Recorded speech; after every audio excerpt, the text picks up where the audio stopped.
Hello everyone, and welcome back to another episode here on the Hermitcraft Season 7 server. We are on the roof of the Nether, because in the previous episode we built a Squid Farm using Nether portals, and I have fantastic news. That is not actually fantastic. I don't know why I said fantastic, I'm just really happy with this project as a whole. The problem is... the items aren't coming through this portal. Now that doesn't mean our farm isn't working. It's working just fine. It produces loads of ink sacks. Problem is, it keeps coming through the wrong portals. So I've been taking this one apart, taking that one apart. Maybe there is some sort of issue with this not being directly on the roof. We might have to break some bedrock in order to get the items out of our nether portal. But I've been unable to find out if it'll be successful or not at this point in time. Obviously this would be the next portal to break, and we can't go around breaking all the portals here. Problem is, too many hermits online for the farm to be running now, so I've had to move on to other things. So in the absence of being able to work on the ink farm, I decided to work on the creeper farm and build up the other one over there. Yes, it's not impressive. One day it'll have a beautiful structure built around it, but for now it is simply just two ugly stone brick towers. But this means that I'm getting a little bit more gunpowder, and I can start to use my rockets more liberally, because I've got gunpowder flowing in, we've got the paper sorted out, and it's time to fly more, you know, this season. And this little spot right here is something that I really should have just set up from the get-go. This will one day be a proper storage system, but now it is a place in which I can come over to and, you know, grab whatever is in the shulker boxes. Got loads more up here. We've got a little furnace setup going on so I can smelt up some of our materials, and we've got these workstations all in one place, which is where we need them. But the cool thing is that I'm going to be flying now over from one location to the next. And as we go off in this direction, you'll see I've done a little bit of work on the tower. Now the idea is for all of the towers to have a landing bay just like this, where we can fly into them, and our storage will one day have that as well, and every other project will have a beautiful little entranceway like this. I love it. I spent a bit of time designing this roof right here. It's got lots of lighting, and this has got a real nice feel to it. Now in this episode we will be starting a new project that is going to aid us in the construction of these towers. I'm also going to make an effort to make a lot of progress with this one, both on the outside and the inside. So as you can see, I've been adding water streams to get up and down here, and I'm not entirely sure if I'm happy with the look or not. Oh yeah, and like in the skeleton farm, you know, you don't really need a water stream that goes down, you just need to drop down into water, but I'm going to leave it like that so that it can be symmetrical. And now I'm starting to think about tidying up the room in here and the blocks and how it all looks, and really making this place come together, and I've got a lot of ideas for that.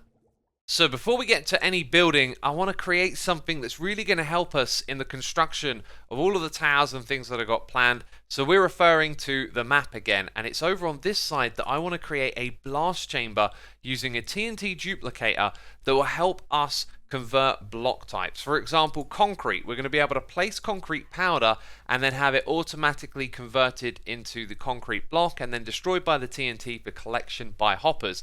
This is going to save us a lot of time. And then also in the future in this area, we might install a cobble generator nearby so we can generate lots of cobblestone, or perhaps even a tree farm. You know, this is the area though in which these things are going to happen. So if you've been watching all the episodes so far, you've probably seen how the area we're standing on right now has transformed, and that we used to have this little storage space down here. You can see I've ripped everything out of there and put it up in the sky as you saw a moment ago. And then we've still got this thing here, and you know, I want to cover this all up with leaves and remove any signs that we were ever once here. But this is where I make all of the concrete. I've got lots of sand, I've got lots of gravel. I believe I've got a fair amount of concrete. Nope, we're starting to run out of that. And this is what we're going to try and automate a little bit more. But this right here, this design by Nembomb, is just so fantastic. You put that in your offhand, you hold right click, you hold left click, and that's it. You're just making the concrete, and all you needed was a couple of pieces of redstone, right? But we're going to rip this stuff out because we're going to use the blast chamber instead now. So I'm thinking that actually I want to move this project closer out to the ocean, and maybe we can incorporate the view of it when we do aesthetics in the future. Now it's this little island right here that I've got my eye on. We're probably going to rip that out and put it in the middle of this lake. And to give you some perspective, The honey farm is over there and it can actually be loaded. So when we AFK near this farm, we're going to be a little bit further out, just around here, and then that stuff isn't loaded. This also means this project is going to be further away from our neighbor Etho's base, who is just somewhere over here, because, you know, he probably doesn't want a load of noisy explosions nearby. And also, if you're wondering what I'm doing standing on top of this tree, this is actually the portal to the slime project, right? So down underground, we'll actually go and have a little look at it. Yeah, there you go. There's our slime farm, and it's sort of in action, except that slime has no way to get to the trap down the bottom. Let's get back on track. I have spent quite a bit of time preparing materials and preparing this little bit of land here. So we have this material, which we're going to use as our building block for the blast chamber, and then all of these crazy redstone supplies to make it possible. So this is the first part of the build. We've got the water streams that collect all of the drops that get exploded by the TNT and put them into a chest down the bottom. So with that in place, we're now going to build all of the complex redstone that goes above it.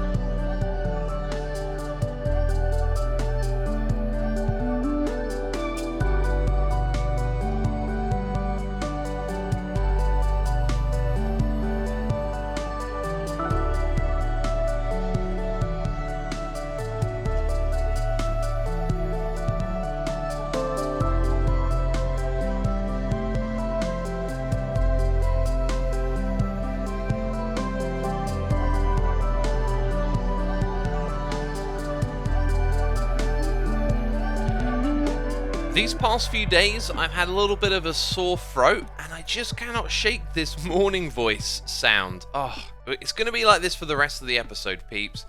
And this took me probably about 90 minutes in total, and a fair bit of that time was spent double, triple checking to make sure I hadn't made a single mistake over here.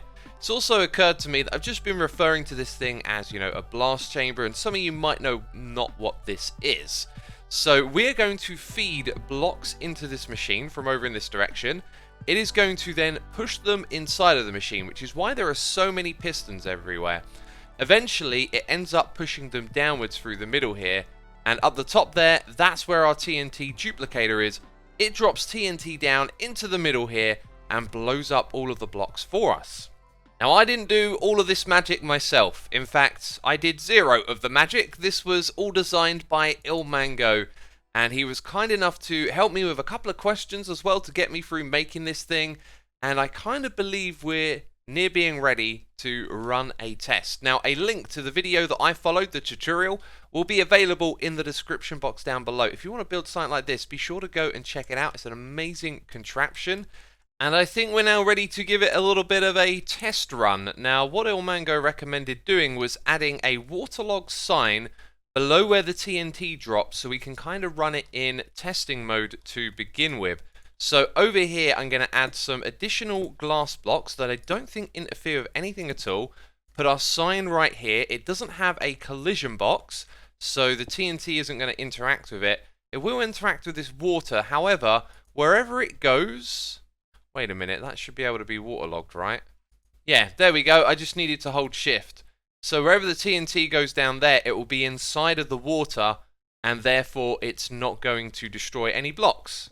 Now, having eyed up this contraption a fair bit, I won't pretend to understand really what's going on, but I actually believe these observers here are part of some sort of counting system, so they get moved back and forth in a different sequence, and eventually it'll end up moving this observer right here. And then there's some more counting that goes on, because this doesn't actually activate the TNT over here. When we give it another signal, then the next one will be activated. So I believe after a couple more of these, we should see the TNT duper get activated. This might be the one.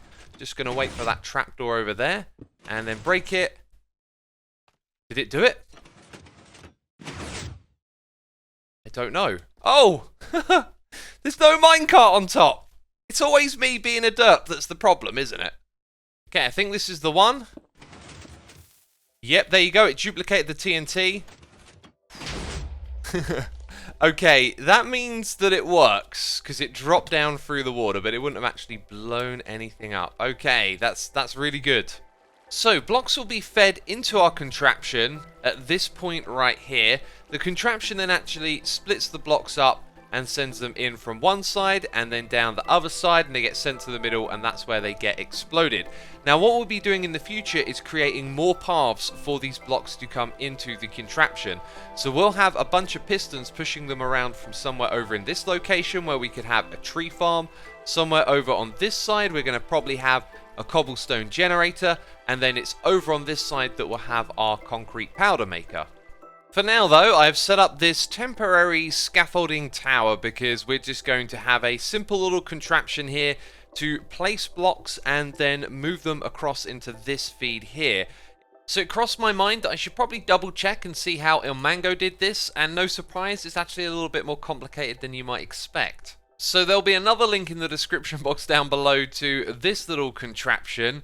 We have a dropper here that's going to distribute white concrete powder to us, and it needs to do it so fast that you actually need 2 hopper input feeds. So notice how these chests have hoppers on both sides, and that's so we have 2 lines of hoppers moving items back into the dropper.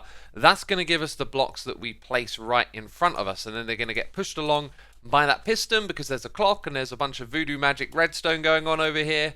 And the secret ingredient is water right there. I'm not really ready to do this yet, but I'm very impatient. Oh. Well, that's better. Now we can turn this contraption on, and then we hold down right click. It's doing it! It did it! It's pushed the blocks in there. So a bit of a side note, our creeper farm has been doing the work. A short AFK session, and you can see that we got a fair amount of gunpowder. And that is because I've been caving in the area, spent a couple of hours doing this, plastering torches absolutely everywhere to get the rates in our farm up. And one of the things that I do when I'm caving is I pick up all of the gravel, so you find these little gravel patches, and I think this was probably one right here that I cleared out. So that's the way that I've been getting gravel this season. And so I've rounded up absolutely everything that I have available. And as you can see, we've got way more gravel than sand, so a trip to the desert is now in order. And while I'm mining out sand, I've got something to show you from earlier on in the day. Tango, what have you done? Do you like it? I love it, but like, there's iron golems going through their own little elevators. You know how it is. I got a tradition. Every season, I've got to kill the golems in some new crazy way. And so yeah, you can see the little elevators. You can see them going up right there. There they are. Yeah. So they're coming from the iron farm over there. You can see them dropping. Yep, dropping. They go underground and up 2 different tunnels, and then up top. Yeah, hop up there. Oh, and you can just stand on top of it as well. That's so cool. Just stand right here. And I call this the mocking chamber. Yeah. That's a great name for it. This is so clever. Of course, then they're going to come up now, though. Yeah, so they come up either side. There's one, and then you can see they're pre-damaged, so it only takes 2 hits for them to die. Otherwise, they'll back up like crazy, but yeah. So your whole concept here over at Toontown, which isn't the final name, right? Sorry, Toon Towers. Toon Towers is the name right now. It may stick. We'll see. I don't know. I like it. I got it on the sign, so probably not going to change it now. But yeah, I'm doing a cartoon build this season and trying to go with like distorted perspective and trying, bright colors, trying to make it look like it came right out of a cartoon. So just to clarify what's going on here, the iron farm spawns in iron golems. They travel along underground. They go up through this water elevator, and then they get killed by the Ravengers. It is an amazing farm, an amazing project. I highly recommend you go check out Tango if you're interested in it at all. And what dimension are we in right now? Yeah, the overworld. I was just standing up here and thinking, kind of looks like you're in the end dimension when you're surrounded by purple. Anyway, we're in the shopping area because, as you would have seen in the last episode, we are teaming up with Keralis to take on the head games. And the great news is, we are now in the lead. Check out the leaderboard. Who is at the top? It is Keralis, who I am, of course, teaming up with. And there are some changes. The game is now going into a second phase. So the double points hermit thing still counts. But now there are these additional challenges. So there's a non-PvP player bounty. So you can get a B-dubs head by trading with the Wandering Trader. And I tell you what, I've only ever been visited once at my base. The jungle is like the worst place for them to spawn. There are also now these additional PvP tasks and other bounties as well. So if I had 3 hermit heads through PvP, I can get 100 points for that. Over here, if I have 20 cod heads, it's 50 points. And it seems that you can do that twice for 50 and then another one for 75. But I don't have a cod farm or an easy way to get those. It would also appear that cave spiders are not allowed, so we're not going to be making any of those. There's lots of them over here. They must just be too easy to get. So we need to be back over there every day checking for the latest deals. Hopefully the bees will crop up, but right now you're probably itching for what I'm itching for. And I've gone around here and just thrown down some torches in various places to stop mobs spawning on the build. I figured that might be an issue as I'm about to go AFK. So I've set up a little shelter to keep the mobs away. And inside here, we're going to go for it. We're going to throw down the blocks and put this thing into action.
Well, that was simply amazing. I have never built one of these before, and it was kind of fascinating to watch it all go.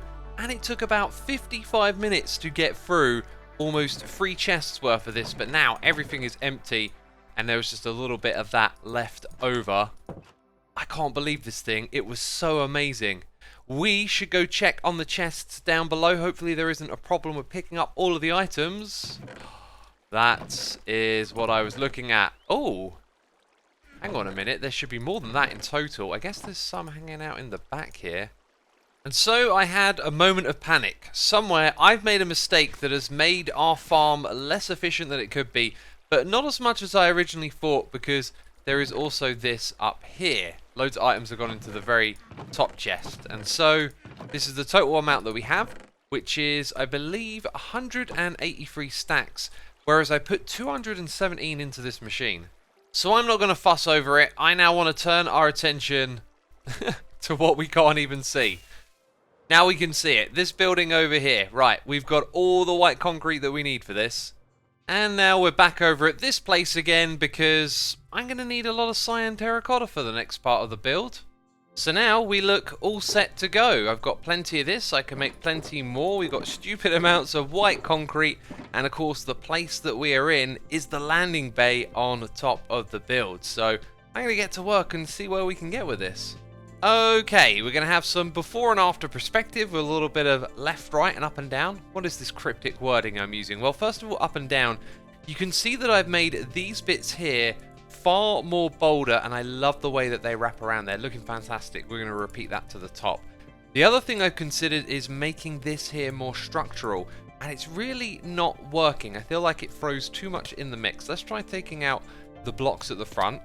And for the left and right perspective, that is far more tolerable to have the blocks just at the back. I might experiment with some different textures, but I think that'll work if not. And now for a little shopping, as I need some illumination. Sea lanterns, currently the only thing I'm not planning on farming myself. And the lighting down here in this lovely clean area isn't so visible actually. Round the back here, they're just below the honey blocks. You don't really even see those either, so little details I might revise here and there. Anyway, this has been properly renovated all the way to the top, and up the top here I'm actually starting to figure out the shape of this area and what's going to happen in this space. So it's been 2 long days for me making this episode. I've been under the weather and I'm just starting to think, hey, I need a break, you know? So I want to show you where this design is going, and it's kind of hard to show you in survival mode. So jumping on into an old backup of the world, you can kind of see where I've been messing around with design decisions, and what we'll be doing on this side is continuing this thing to kind of fold in and then extending the design out, and then I think we're going to mirror the design there and have it sort of come together and spiral up. So the peak will actually be in line with this side over here, but the way to do that will take a little bit of time to figure out from this point. Oh yeah, one other thing, I changed this side of the building. So yeah, that looks much better now, doesn't it? And there is one last thing I want to comment on, which is our Squid Farm. I had this idea, oh yeah, why don't I just put the portal that we're having trouble with underneath the bedrock? And I've learned that's not going to be a solution either. There's squid in here, so that's good. It appears to be working from that perspective, but now my other portal's synchronized to this one. So I really need to think through how I'm going to lay out my portals and make them all work together. Was that the only squid to come through here? If it dropped 4, then that is so. So final note for this episode. Last time I asked all of you who are not subscribed to subscribe, and I appreciate all of you who did hit the subscribe button. We hit 1.3 million subscribers. Another incredible milestone here on the channel. So I can't thank you enough, and I very much hope you enjoyed today's episode. So thanks for watching, and I'll see you in the next one. Bye bye.